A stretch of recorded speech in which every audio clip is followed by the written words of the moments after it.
Hey folks, it's Kat. So, as I said in one of my shorts, a sickness bug hit the house and everybody has been a bit sicky, so not very many videos have gone up recently.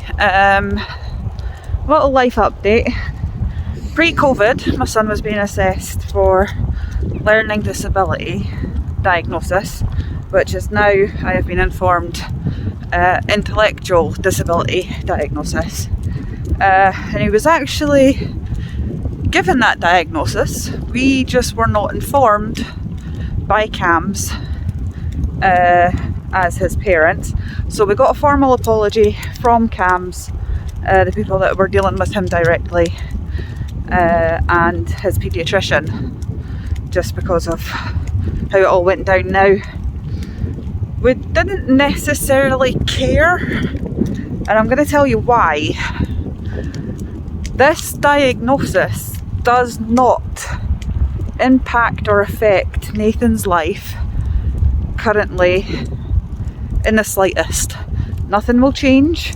He won't drastically change. The way that his teachers and other professionals approach him and his, education and learning will not change.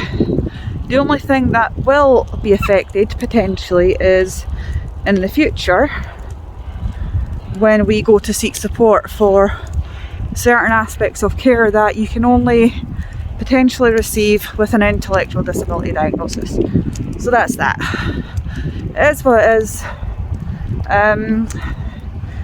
The woman that was assessing Nathan for the diagnosis asked me why we wanted it. I was like, well, firstly she asked me if I thought that he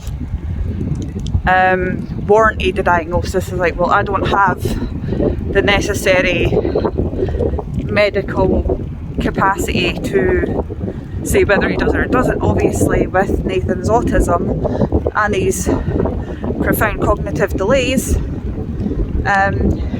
he is somewhat intellectually disabled, to the point of whether that warranted the intellectual diagnosis of disability was neither here nor there, because I do not understand what barriers and what, at what level a person needs to be at to be considered intellectually disabled. I just don't have,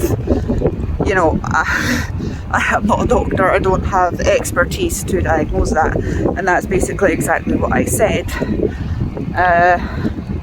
As I said, it's not going to affect him, it's not going to affect how we treat him, it's not going to impact us emotionally, detrimentally or anything like that, because currently it has no bearing on our life. It's just one of these things that Nathan has. What it does mean for the future is that Nathan's intellectual ability is capped at a certain point. So we're having a walk. He's in the house with his dad at the minute, but Nathan's intellectual ability is capped at a certain point. So far, I think it's psychologist has determined that he'll be 9 this month, and he is on the intellectual ability of a preschooler, so a 3 to 5 year old.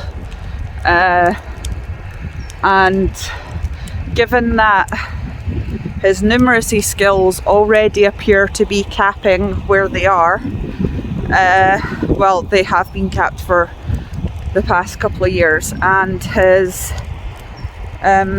sort of communication and reading, writing, all that sort of stuff, understanding, that sort of thing, also appears to be capping out.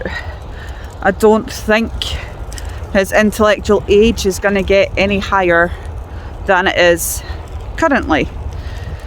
So that's where we're at. We will potentially forever have a perpetual 3 to 5 year old, in a big boy's body. It is what it is the nature of the disability.